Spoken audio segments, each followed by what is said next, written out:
एक तो खुला है ना। और उसी एक्सरसाइज का 1 नंबर का 5वां सवाल जो है, जो प्रतिस्थापन विधि से बना रहे थे। तो चलिए, तो कहता है कि √2x plus √3y equal to 0, √3x minus √8y equal to 0। चलिए प्रतिस्थापन विधि से बनाते हैं। किस विधि से बनाते हैं? प्रतिस्थापन, सब्स्टिट्यूशन, प्रतिस्थापन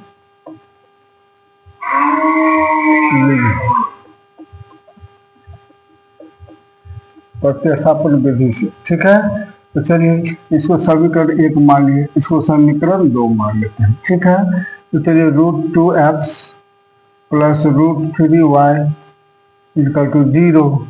अब चलिए √2x equal to minus √3y हो गया, क्योंकि इधर आया तो माइनस ना गया 0 से, इसीलिए x बराबर कितना होगा? माइनस √3y बटे √2। ठीक, तो ये हो गया x का वैल्यू। ठीक है, तो ये हो गया।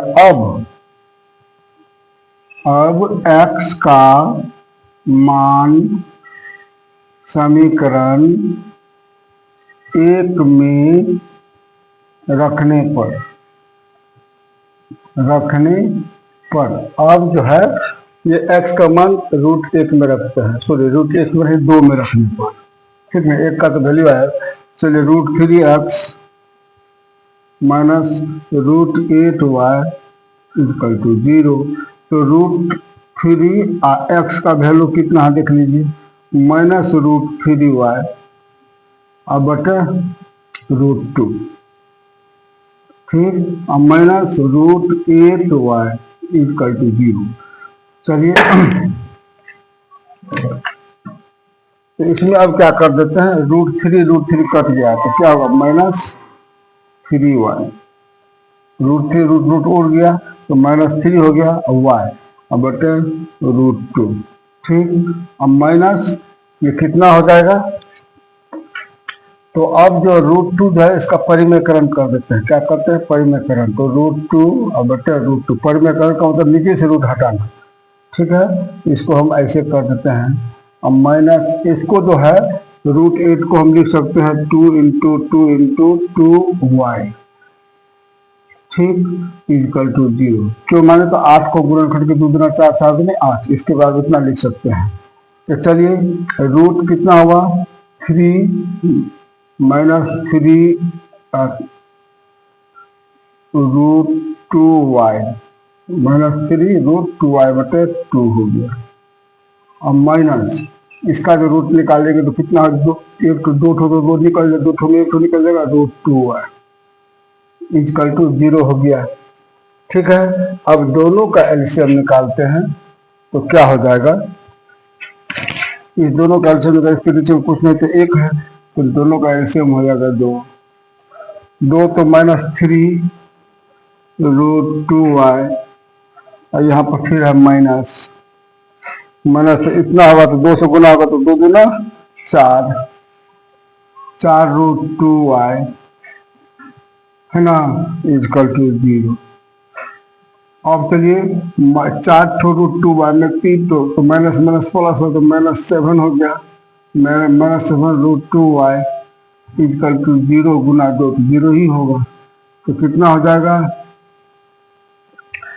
तो -7 √2y इक्वल टू 0 हो गया, इसीलिए y इक्वल टू कितना होगा? 0 बटे 7 √2 हो जाएगा, यानी कि y बराबर 0। ठीक है, अब देखिए x y का वैल्यू 0 निकला तो इसका मतलब x का वैल्यू भी 0 ही होगा, क्योंकि रिलेटेड है। अब y का मान समीकरण 1 में रखने पर y का मान समीकरण 1 में रखते हैं तो क्या समीकरण? √2x plus √3y equal to 0। तो चलिए √2x हो गया प्लस √3, और यहाँ का y का वैल्यू कितना है? 0 इक्वल टू 0। तो √2x इक्वल टू क्या होगा? ये 0 equal to 0, sorry plus 0 equal to, इसीलिए √2x इक्वल टू क्या हो जाएगा 0, इसीलिए x बराबर 0/√2 हो जाएगा, इसीलिए x बराबर भी 0। इसीलिए हम लिख सकते हैं कि x बराबर 0, y बराबर भी 0, यह है आंसर। ठीक, देख लीजिए एक बार ध्यान से। चलिए अगले सवाल में चलते हैं, छठा में।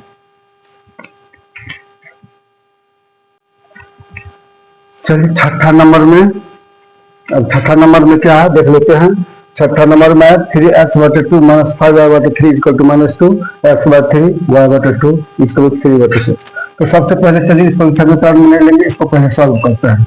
चलिए तो सॉल्व करते हैं। तो सॉल्व में क्या करेंगे, 3x/2 - 5y/3 इक्वल टू -2। पहले समीकरण लाते, दोनों का एलसीएम कितना हो गया, 3 गुना अच्छा हो गया, 2 से का 2 किया 9x हो गया, माइनस 3 गुना 6 तो 5 गुना 10y हो गया, इक्वल टू -2 हो गया। और ऐसे करेंगे गुना तो क्या होगा, क्रॉस मल्टीप्लाई तो 9x - 10y इक्वल टू 3 गुना 6 गुना -12, ये होगा आप समीकरण में। अब दूसरा को लिखते हैं, पुनः क्या लगे, x/3 plus y/2 equal to 13/6। ठीक है, दोनों का एलसीएम फिर क्या होगा, 6 हो जाएगा। 6 हो जाएगा तो 3 गुना 6 तो 2x हो गया, प्लस 2 × 6 तो 3y होगी, इक्वल टू 13/6। अब इसको ऐसे गुना करना है, कितना होगा, 2x + 3y, यही रख लेते हैं, इक्वल टू 13, और ये 6 ऊपर चले जाएगा और बटे 6, 6 कट गया, इसीलिए हो गया 2x + 3y इक्वल टू 13। ये समीकरण 2 हो गया। ठीक है, अब समीकरण 1 को लेते हैं। इसीलिए देख लीजिए 9x - 10y इक्वल टू -12 है, तो चलिए 9x इक्वल टू -12, इधर से आएगा तो प्लस 10y आ जाएगा। ठीक है, इसी को हम लिख सकते हैं कि x बराबर 10y पहले लिख लेते हैं प्लस में, और -12 इक्वल टू 9। ठीक, ये x का वैल्यू हो गया, इसको समीकरण 3 मान लेते हैं। तो समीकरण नहीं मानते, चलिए इस पैसे रखते हैं। अब x का मान समीकरण 2 में रखने पर, 2 में रखने पर समीकरण 2 में अब किसका मान रखते हैं, समीकरण 2 में x का वैल्यू मान रखते हैं। तो चलिए समीकरण 2 क्या है, यहाँ पे 2x + 3y इक्वल टू 13।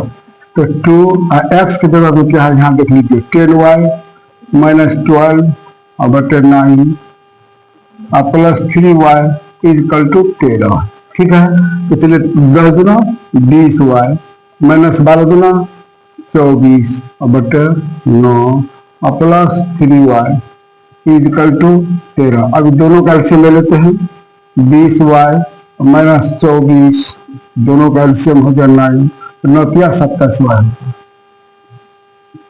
इसका क्वेश्चन तो 1 था, इक्वल टू 13। तो चलिए 20y और 27y 47y हो गए, और माइनस 24 बटे 9 इक्वल टू 13। ठीक है, तो अब चलिए ये ऐसे गुना हो जाएगा, तो 47y और माइनस 24 इक्वल टू 13 गुना 9। ठीक है, अब 13 गुना 9 हो गया, तो यहाँ पर अब चलो इसको हम यहाँ पर बना लेते हैं। तो कितना, 47y इक्वल टू 13 गुना 9, 13 में 117, और माइनस इधर प्लस में आ गया 24, तो 47y इक्वल टू कितना, 7 से 11 है ना, 3 1 4, 7 4 11 3 5 151। ठीक,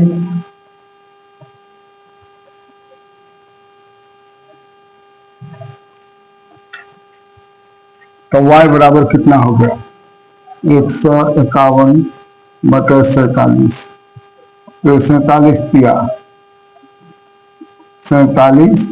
कितना, 7 × 21, 4 × 12 2 14, 7 × 21 4 × 12, 141 होना चाहिए। यहाँ कितना हो गया, 7 4 11, 2 1 3 1 4, 141 ही होगा, सॉरी 141 ही होगा। देखिए 7 4 11, 2 1 3, हासिल 1 था 4, 120। तो कितना बार में कट गया, 3 बार में। कितने बार में कटा, 3 बार में। इसीलिए y का वैल्यू कितना हो गया, 3। अब y का मान समीकरण 1 में रखने पर तो कितना होगा, समीकरण 1 कितना है, देख लीजिए, 9x minus 10y equal to -12। तो चलिए x का मान 9x और -10 और गुना, ये 3 हो गया, इक्वल टू -12। तो 7 पे 9x, इसलिए कितना हो जाएगा, 10 या -30 इक्वल टू -12। ठीक है, इसको अब यहां लिख लेते हैं, जगह नहीं बचा तो। चलिए 9x इक्वल टू -12 यही है, -30 तो इधर +30 आ जाएगा। ठीक है, 9x इक्वल टू कितना हो जाएगा, 10 में से 2 गया, 8 बचा, और यहाँ बच गया 2, 2 में से 18, x बराबर 18/2। इसीलिए x बराबर 9 दूना 18, सॉरी 9 ना होगा, नहीं 9 दूना 18, x बराबर 2 और y बराबर 3, यही आंसर होगा। ठीक है, थोड़ा लंबा हो गया ये, इसको ध्यान से देखेंगे आप लोग।